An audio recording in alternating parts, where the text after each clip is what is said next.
ila joogtaa Janay oo kamid ah ganacsatada halkan ku soo bandhigay ganacsigooda waa ku soo dhaweynayaa maxaad bulshada magaalada Qardho aad u soo bandhigtay oo arwada magaalada Qardho ka qayb qaadatay. Assalaamu alaykum wa mahadsantahay magacayga ubaxa la yiraahdaa waxa la garanayaa Janay ma sha Allah aniga sanad baan joogaa quba joog baan ahay waxaan soo bandhigay 3 business ka ugu horeeyo waxaan u sameeyaa community-ga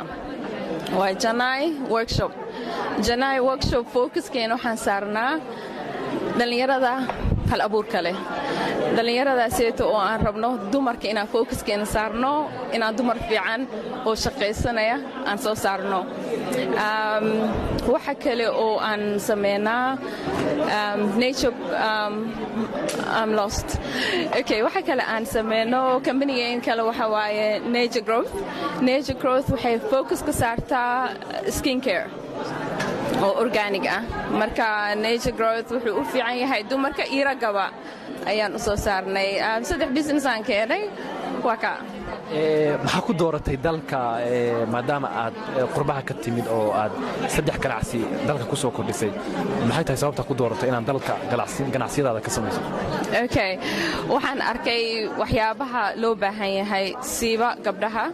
inay u baahan yihiin maxay ay hal abuur leeyihiin ay garaneen meel ay ka bilaabaan sida awgeeda waxaan haystaa skills badan aan haystaa aan leeyahay oo website-keena waxaa la dhahaa janayworkshop.org oo aan ku soo bandhigno casharo badan oo shaqo abuur ah waxaan sameynaa gabdhahaaseeto oo aan tababarno motivation u nahay maxay ahaydaan face to face waxaan sameynaa mentoring Somaliga English aan la galay okay face to face mentoring aan sameynaa and waxaan gaarnaa heer ay ku istargareeyaan shaqadooda ay shaqo abuur ku sameystaan gabdho badan marka ma inay yimaadeen oo aad ka caawisaan inaa xirfado bartaan